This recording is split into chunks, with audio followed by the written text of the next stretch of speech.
Panggungnya pun beda, panggungnya tinggi, salonnya banyak. Ini panggungnya ya Allah, salonnya juga cuma 2. Kembang boleh minjemin dari mana tahu ini?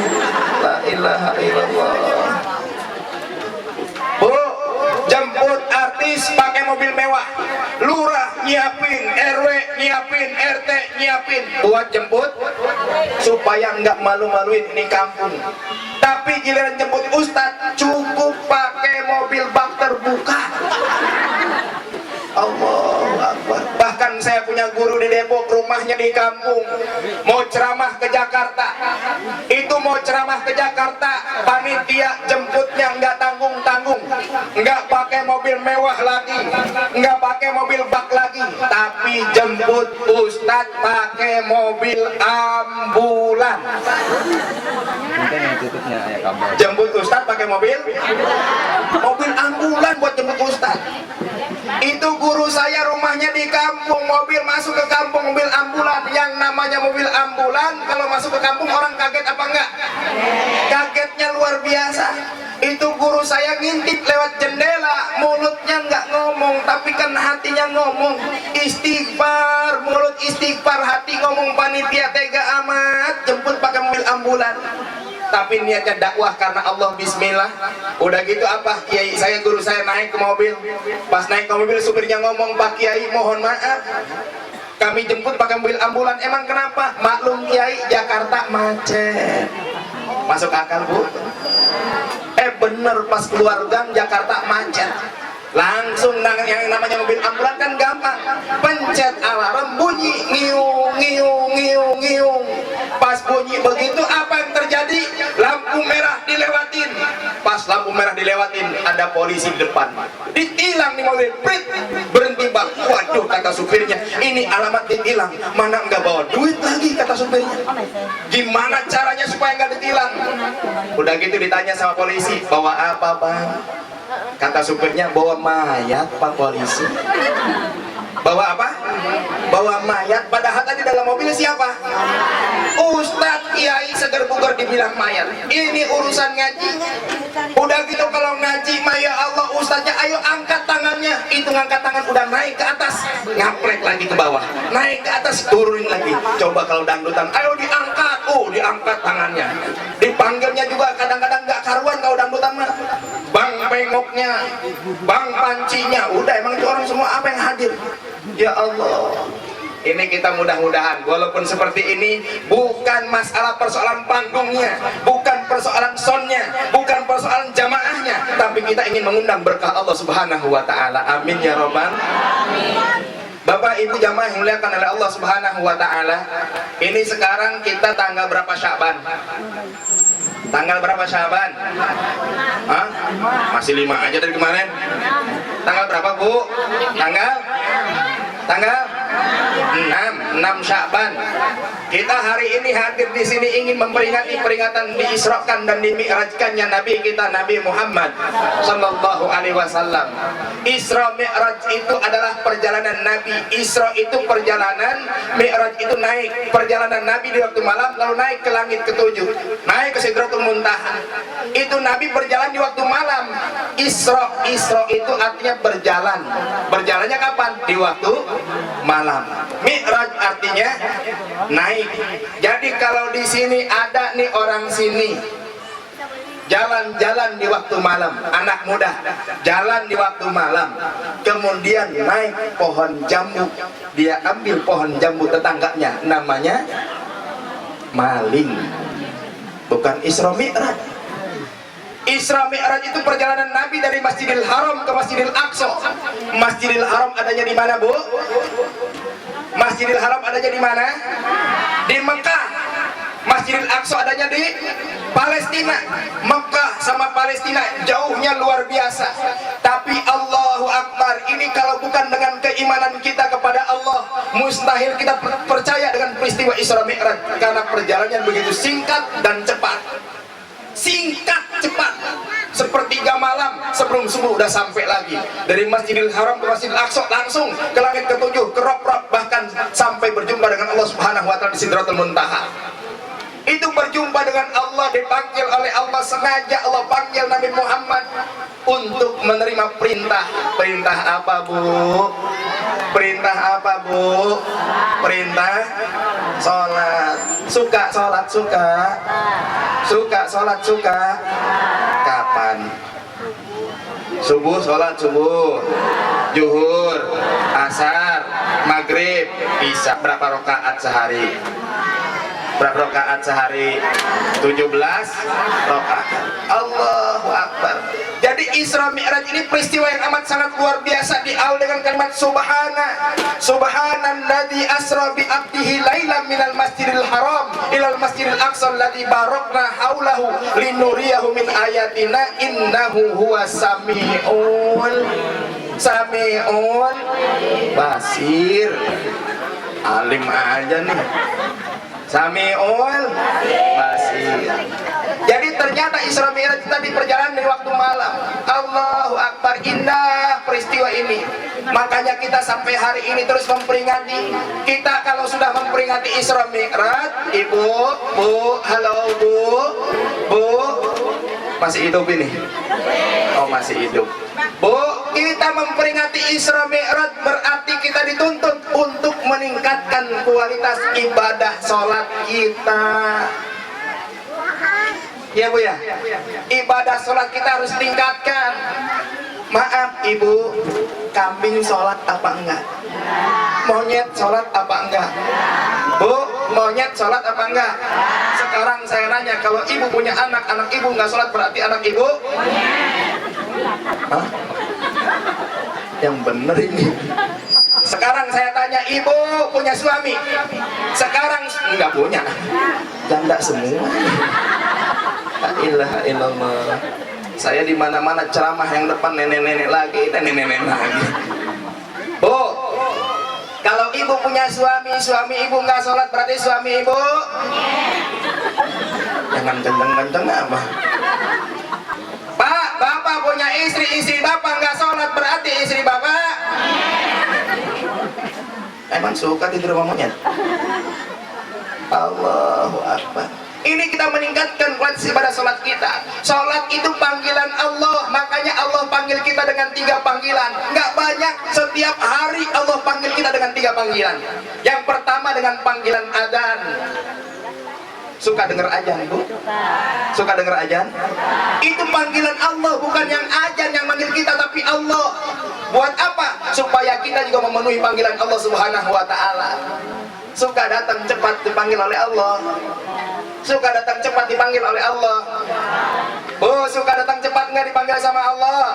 Sekarang orang kampung Cincau dikasih tahu besok hari Senin semuanya kumpul di desa, kata lurah. Ada pembagian BLT jam berapa? Jam 9. Kira-kira orang kampung Cincau datang ke kelurahan jam berapa? Dipanggil jam 9, datang jam berapa? Jam 7 udah datang. Jam 7 udah kumpul. Itu yang manggil baru lu. Sekarang yang manggil, yang nyiptain lurah. Allah yang manggil kita. Subuh datang kita sama Allah. Zuhur datang kita sama asar, datang kita sama Allah. Cuman ibu-ibu nih biasanya lain. Kalau sholat nungguin iklan. Bu, sholat tungguin iklan. Pas iklan, ambil air wudhu ke kamar mandi. Wudhu, wudhu. Pas wudhu, lihat TV udah mulai lagi. Nongkrong lagi depan TV. Nunggu iklan, baru ke kamar. Ambil mukena, pakai tuh mukena. Pas habis pakai mukena, bedakan sedikit. TV udah mulai. Nongkrong lagi depan TV. Belum sholat, itu belum sholat. Kapan sholatnya? Entar pas iklan lagi. Pas iklan pergi ke kamar, kamarnya dibuka sedikit dekat ruang tamu biar kelihatan itu TV-nya, biar kedengeran suaranya. Rakaat pertama Allahu Akbar, bener rakaat pertama. Pas rakaat kedua anak yang kecil teriak, "Mak, mulai!" Ya Allah, itu sholat udah kacau, kayak dikejar-kejar setan. Astagfirullah, kita banyak dosa. Sholat itu panggilan Allah. Orang yang nggak sholat di mana tempatnya? Kata Allah, orang yang nggak sholat tempatnya di neraka Sakor. Apa itu itu neraka sakor. Neraka sakor itu kalau kita masuk ke dalamnya kulit kita meleleh, tulang kita hancur lebur, kita diangkat lagi jadi manusia, dimasukkan lagi kulit kita meleleh, tulang kita hancur lebur, lalu diangkat lagi jadi manusia, dimasukkan lagi kulit kita meleleh, tulang kita hancur lebur, sampai kita binasa. Dibinasakan oleh Allah Subhanahu wa taala. Ketika penghuni surga bertanya kepada penghuni neraka sakor, masalakakum fi sakor, wahai penghuni neraka sakor, apa yang menyebabkan kalian berada dalam neraka sakor? Qalu lam nakum minal musallin, dahulu kami tidak termasuk orang yang sholat. Ma'udzubillahi min. Mau bu masuk neraka? Mau bu masuk neraka? Enggak ada yang mau. Orang yang sholat itu akan terlihat setelah sholatnya, karena sholat itu tanha anil fahsya wal munkar, mencegah perbuatan keji dan munkar. Makanya kalau ibu-ibu sholat, ibu-ibu nggak akan cerewet lagi sama suaminya. Kalau ibu sholat, ibu nggak akan galak lagi sama suami. Ini cerewet banget sama suami, bu, hati-hati. Kalau ibu cerewet sama suami, kadang-kadang suami itu kesel sama ibu. Bener nggak pak? Kesel bu. Saking cerewetnya nih istrinya. Padahal niat saya pengen ngebunuh, biarin kita bujuk aja istri. Pas gitu bapaknya pulang ngomong begini, mah nanti kita jalan-jalan. Biasanya pak kalau perempuan diajakin jalan-jalan seneng. Kemana pak? Ke mall. Ya jalan-jalan ke mall. Asik nih kata istri, tumben-tumben ini bapak ngajakin ke mall. Padahal niat suaminya tadi pengen ke dalam sumur tua. Karena niatnya tadi pengen ngebunuh. Pas dilemparkan ke dalam sumur tua, ternyata istrinya nggak mati. Orang sumurnya kering bu. Sumurnya kering. Dasar emang istri cerewet. Dalam sumur masih teriak-teriak juga. Dasar suami kurang ajar, nggak tahu diuntung, pokoknya awas nanti. Kata suaminya bodoh amat, yang penting bebas dari istri cerewet. Pergi nih suaminya. Pergi suaminya. Di tengah jalan mikir, nanti kalau nggak ada istri di rumah siapa yang nyapu, siapa yang nyetrika, siapa yang bawa tali, nyari tali suaminya, dapet nih, dibawa tali sampai sumur, dilemparkan ke dalam sumur, ditarik 1, 2, 3, pas gitu keluar kepalanya botak, badannya gemuk, bukan istrinya. Ditanya, siapa kamu? Saya jin penunggu sumur ini. Kok bisa keluar? Saya nggak kuat dengar istri kamu cerewet dalam sumur. Jadi ternyata istri cerewet bisa ngusir, istri cerewet bisa ngusir. Tuh, makanya pak, kalau di rumah ada jin piara istri cerewet, itu insya Allah jinnya kabur, suaminya kawin lagi. Sekarang saya mau tanya sama ibu-ibu, kalau suami ibu kawin lagi sakitnya di mana? Jangan asal. Sekarang banyak orang wuduknya asal, cuman asal dibasuh doangan, tangan kadang-kadang cuman begini doang ke keran, kaki cuman begini-begini doangan. Gimana sholatnya mau rapi? Gimana sholatnya mau benar? Sementara syarat sahnya sholat adalah kita berwudu terlebih dahulu. Insya Allah. Suka wudu bu? Doa habis wudu apa? Doa habis wudu apa? Kalau macam ini. Nah, Allahumma bariklah. Allahumma ja'alni Allahumma ja'alni minat tawabina waj'alni min. Alhamdulillah, berarti masih suka wudhu ini. Orang yang sering berwudhu wajahnya akan bersinar bercahaya. Amin ya robbal. Makanya nanti di akhirat itu akan terlihat wajah orang itu beda-beda. Ada orang yang wajah cahayanya kayak bintang kejora, indah bintang kejora. Bu, seneng gak kalau ngeliat bintang di langit? Seneng gak ngeliat bintang di langit? Itu siapa orang yang wajahnya kayak bintang kejora? Itu ketika azan berkumandang, dia buru-buru ambil air wudhu. Tuh bu, ketika azan berkumandang dia buru-buru ambil air wudhu. Siapa itu? Orang yang wajahnya nanti kayak bintang kejora. Tapi ada lagi orang yang wajahnya bercahaya kayak bulan purnama, indah. Bu, kalau ngeliat bulan purnama seneng nggak? Setiap tanggal 15 itu kita lihat ke atas langit, ya Allah itu bulan purnama indahnya luar biasa. Nah, orang yang wajahnya kayak bulan purnama ini adalah orang yang ketika azan dia sudah ambil air wudhu. Kalau tadi pas azan dia baru ambil air wudhu, kalau yang wajahnya kayak bulan purnama, pas azan dia sudah ambil air Tapi ada lagi orang yang wajahnya bercahaya kayak sinar matahari terang luar biasa. Itu siapa? Orang yang ketika azan dia sudah ambil air wudhu dan dia sudah bersiap-siap untuk sholat menghadap Allah Subhanahu wa Ta'ala. Orang kampung Cincau kebagian yang mana? Bintang Kejora atau bulan purnama atau matahari? Kok jadi pada bengong begini? Mulai pada mikir saya kebagian yang mana yang nggak ada semua Ustaz gitu. La ilaha illallah. Orang pas azan ya udah azan lagi, baru tadi azan zuhur udah asar lagi. Makanya kita mah sholat suka dientar-entar. Ya, sholat suka dientar-entar. Bahkan sholat kita kadang-kadang johornya ke asaran, asarnya ke magriban, maghribnya ke isaan, isanya entah jam setengah 4 subuh.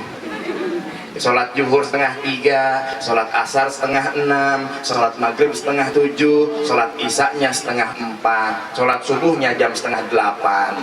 Kata orang itu lagi ngapain? Itu lagi sholat dukun. Sholat dukun apaan? Duha bukan duha tapi pakai kunut, itu sholat dukun namanya. Allahu Akbar. Bu, hati-hati. Kita sholat menghadap Allah Subhanahu wa Ta'ala, maka pakaian kita harus bersih dan rapi. Tadi orang yang masuk neraka sakor gara-gara enggak, ini ada anak muda dengar ceramah nih pagi ini, dia malamnya datang ke rumah Ustadz. Ustadz, saya nggak pernah sholat selama ini, saya pengen belajar sholat Ustadz. Kata Ustadznya, kalau kamu pengen belajar sholat gampang, kamu nanti subuh-subuh datang ke masjid. Terus gimana Ustadz? Kamu baris di belakang imam, kemudian sholat itu ikuti apa yang dilakukan oleh imam. Pas subuh-subuh di sini, kalau di masjid apa namanya, masjid apa nih ya? Masjid Aula, kalau subuh jamaahnya berapa orang? Pak, kalau subuh jamaahnya berapa orang masjid Aula? 2 baris. Jawab apa yang jujur, berapa orang? 50 lebih, 20 lebih. Alhamdulillah 20 lebih. Satu imam yang 19 tiang. Satu imam yang 19. Tapi mudah-mudahan di sini 20 lebih beneran Pak ya. Alhamdulillah Bu, itu berarti masih makmur rumah Allah. Berarti suami ibu masih doyan salat. Alhamdulillah. Ya Allah, ini anak muda datang. Biasanya kalau di kampung-kampung masjid itu sepi kalau subuh.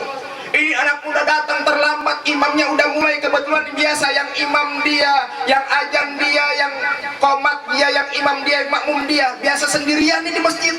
Tiba-tiba datang anak muda, padahal dia udah mulai. Kata anak muda, nih gimana caranya sholat? Dia ingat pesan Ustaz, baris di belakang imam, ikuti apa yang dilakukan oleh imam. Bener, dia baris di belakang imam. Barisnya bukan ke samping Bu, namanya anak muda belum pernah belajar sholat, dia barisnya ke belakang.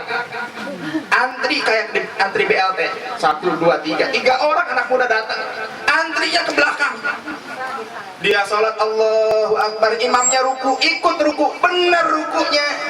Imam yang sujud, ikut sujud, benar sujudnya. Cuman pas sujud, masjidnya dekat sama kebun. Akhirnya ada nyamuk terbang ke dalam masjid. Itu lagi sujud, mata kaki imam digigit nyamuk Bu. Mata kaki imam digigit nyamuk. Pas digigit nyamuk, gatalnya luar biasa. Imam nggak kuat, akhirnya refleks tuh imam ngeplak nyamuk, letak. Pas ngeplak nyamuk kepleset kena kepala yang di belakang imam. Kata yang di belakang imam, kok dikeplak ya? Dia ingat pesan Ustadz, kalau sholat ikuti apa yang dilakukan oleh imam. Akhirnya dia keplak lagi yang belakangnya, plak. Kata yang belakang, kok dikeplak ya? Oh mungkin ini ajaran imam, karena dia persis belakang imam. Akhirnya dikeplak lagi temennya, plak. Wah ini pasti dari depan. Pas yang paling belakang ngeplak, tak, tak, nggak ada orang. Dia bingung, apa yang harus dikeplak nih? Dia berdiri, dia hitung. Imam ngeplak temennya, temennya ngeplak temennya, temennya ngeplak dia. Yang belum kekeplak siapa? Bu, yang belum kekeplak siapa? Akhirnya dia bangun, lari ke depan. Imam lagi sujud, pantatnya dikeplak, jelepet. Itu pas dikeplak pantat imam, kirain imam cuman sendirian sholat. Kirain dia ngeplak, dia jin. Imamnya ketakutan. Biasa di mimbar tuh ada jendela kecil, ya kan? Itu imam refleks loncat atau jendela, pleng. Pas loncat, kata yang belakang imam, kok imam loncat? Ingat pesan Ustaz, ikuti apa yang dilakukan oleh imam. Itu ikut loncat, pleng. Imamnya lari kenceng, ikuti apa yang dilakukan oleh Ustaz. Ikuti tuh, wah, kejar-kejaran. Imam sama makmum kejar-kejaran. Imamnya kecapean, duduk di bawah pohon rambutan. Kata anak muda tadi, Pak Imam besok saya nggak mau sholat lagi. Kenapa? Sakit kepala saya dikeplakin. Capek harus harus lari-lari. Nah ini sholat gara-gara nggak pakai makanya bacaan Al-Fatihahnya harus benar. Kita kalau sholat nggak baca Al-Fatihah sah apa enggak? Nggak sah. Makanya hati-hati, Al-Fatihah harus benar. Sekarang banyak orang yang sedang merusak bagaimana bacaan Al-Quran. Sekarang kalau ada imam di kampung Cincau yang bacaannya pakai gaya lagunya lagu Manuk Dadali, imamnya pada gimana tuh? Kata imamnya Allahu Akbar, ya pas giliran baca Al-Fatihah, iya karena udua, iya karena sta'in. Kira-kira makmumnya pada gimana itu? La ilaha illallah. Imamnya pada joget, makmumnya pun ikut joget. Na'udzubillahi min. Makanya bacaannya harus benar. Besok taraweh di Masjid Aula. Biasanya kalau taraweh seneng sama imam yang cepat atau imam yang lambat? Jawab yang jujur, pengen imam yang cepat, imam yang lambat? Pengennya cepat dulu, mau kemana bu? Kasihan nenek-nenek, imamnya udah ruku dia baru itidal. Ya Allah, gua ketinggalan lagi. Udah pada pegal-pegal pada begini tuh nenek-nenek di belakang. Allah, imam tuh nggak mesti harus cepet, yang penting bacaannya benar. Kalau bacaan kita nggak benar, khawatir sholat kita tidak diterima oleh Allah Subhanahu Wa Taala. Na'udzubillahi min. Besok taraweh di sini biasanya berapa rakaat? 23, 20 taraweh, 3 jam witir. Awas, imam sama imam jangan berantem. Cuman tadi saya katakan, biasanya kita nih kalau mau taraweh ngintip dulu imamnya ya bu ya. Kalau imamnya yang cepat baru mau taraweh. Kalau imam yang lambat, pergi aja deh cari musola yang lebih cepat. Pas gitu dia pergi ke musola di pinggir kali. Kali yang di pinggir kali mah cepat imamnya. Pas itu imamnya aki-aki, lambat banget. Ya Allah, kasihan amat. Makanya niat kita ibadah itu karena Allah Subhanahu Wa Ta'ala. Kalaupun ada orang yang sholat tarawihnya 11 rakaat, nggak usah berantem. Nggak usah berantem. Ini kadang-kadang jadi berantem. Yang 11 rakaat bilang, itu yang 23 sesat, bid'ah, neraka. Dibilang neraka tuh yang sholat 23. Kata yang 23 nggak mau kalah lagi, itu yang 8 rakaat dia neraka. Akhirnya apa? Ustadz sama ustadz berantem. Ada preman lewat. Itu kenapa itu ustadz? Berantem berebut rakaat tarawih. Apa kata preman? Untung gua nggak sholat, gua yang menang. Begitu. Jadi yang menang siapa? Preman. Makanya hati-hati, nggak usah berantem lah, kita nggak usah. Yang penting niatan kita ibadah kepada Allah. Ya besok Ramadan, ayo perhebat ibadah kita kepada Allah Subhanahu Wa Taala. Apalagi di Isra Mi'raj, kita harus senantiasa memperbanyak ibadah kita kepada Allah. Cuman lagi-lagi kita kalau sholat itu bacaan suratnya langganan ya bu ya. Kulhu, Al-Falaq, An-Nas. Zuhur rakaat pertama baca Al-Fatihah sama Kulhu. Rakaat kedua baca Al-Fatihah sama Al-Falaq. Rakaat ketiga baca Al-Fatihah sama An-Nas. Entar rakaat keempat baca Al-Fatihahnya doang. Entar asar gimana? Sama begitu juga. Zuhur rakaat pertamanya Al-Fatihah sama Al-Ikhlas, yang keduanya Al-Fatihah sama Al-Falaq. Sering kali begitu. Ya Allah. Ya karena tapi nggak apa-apa, yang penting kita masih mau sholat. Asal jangan keder aja baca Qur'annya. Ya sekalinya baca Qur'an keder. Ada 3 orang kakek-kakek bu, suruh imam, ayo ke imam. Enggak udah kamu aja imam. Ini aki-aki berebut jadi imam. Udah gitu apa? Ada yang lebih tua jadi imam. Allahu Akbar. Bismillahirrahmanirrahim. Alhamdulillahirabbil alamin. Setelah waladhdallin amin, dia langsung keceplosan. Bismillahirrahmanirrahim. Yasin.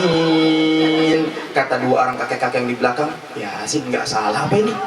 Kita udah tua begini bacaannya panjang amat ya.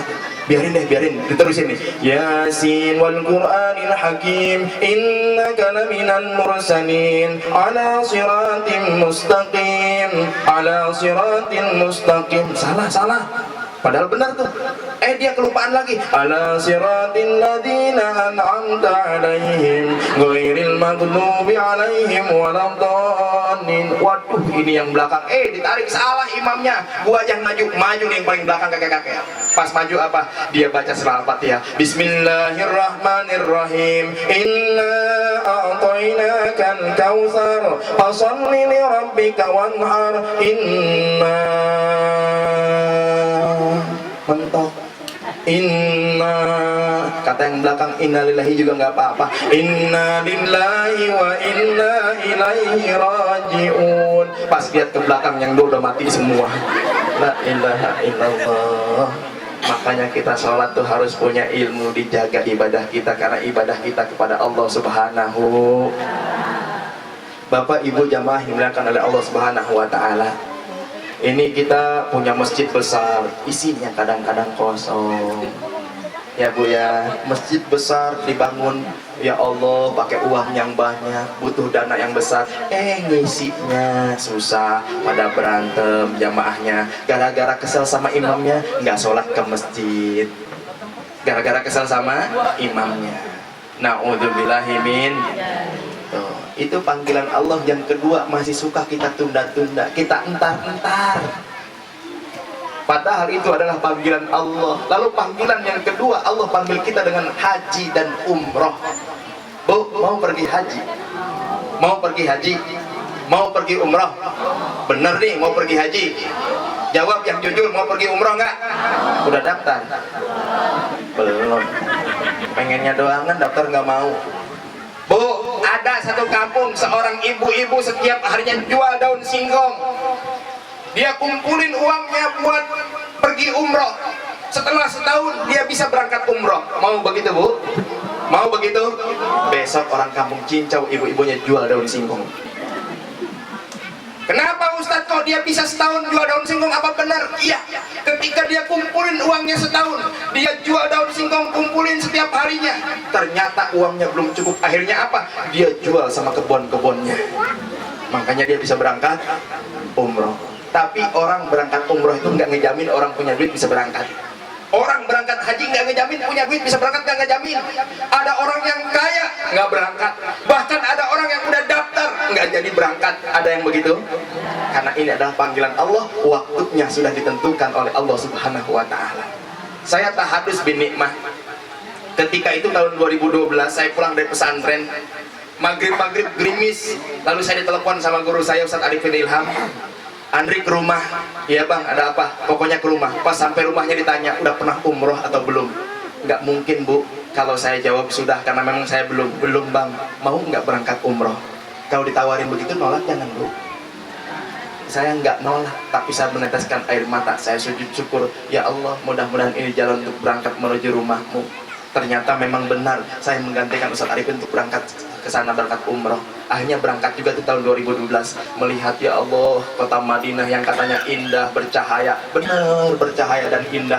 Ka'bah itu seperti apa, melihat bagaimana keindahan Ka'bah. Sholat di Masjidil Haram, merasakan nikmatnya sholat di Masjidil Haram. Sholat di Masjid Nabawi, merasakan bagaimana nikmatnya sholat di Masjid Nabawi. Bahkan ketika Nabi, perjuangan Nabi sampai naik ke Gua Hiro, ke tempat beliau itu bersemedi di atas, ya bukan tapak, beliau itu tahanus di atas gunung. Di atas gunung ada gua sempit tempatnya, tapi Nabi ya Allah bisa naik ke sana, merasakan juga ke sana. Indahnya luar biasa dan pengen balik lagi. Mudah-mudahan jamaah yang di sini semua bisa juga menaikkan ibadah haji dan umroh.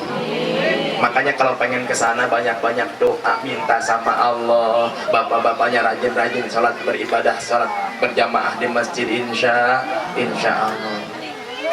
Orang yang berangkat haji dan umroh pun itu harus punya ilmu. Kalau nggak punya ilmu, nanti ibadahnya rusak. Rusak. Jangankan ilmu ibadah deh, kita datang ke Arab nggak bisa ngomong Arab, susah nggak kita di sana? Susah. Sampai ada orang Indonesia yang sok-sokan. Ya, ketika ada orang Arab manggil orang Indonesia, Indonesia, halal, itu nggak beda di Empang tuh, halal, gitu kan. Pas kita mau makan, tukang korma itu haram. Waduh, tadi halal, sekarang haram. Akhirnya apa? Ada temennya, ada apa? Ini tadi dibilang halal, sekarang haram. Itu maksud suruh beli. Iya, tapi nggak bisa ngomong bahasa Arabnya. Tenang, saya bisa bahasa Arab. Coba, katanya, nanya. Akhirnya dia datang tuh, usulli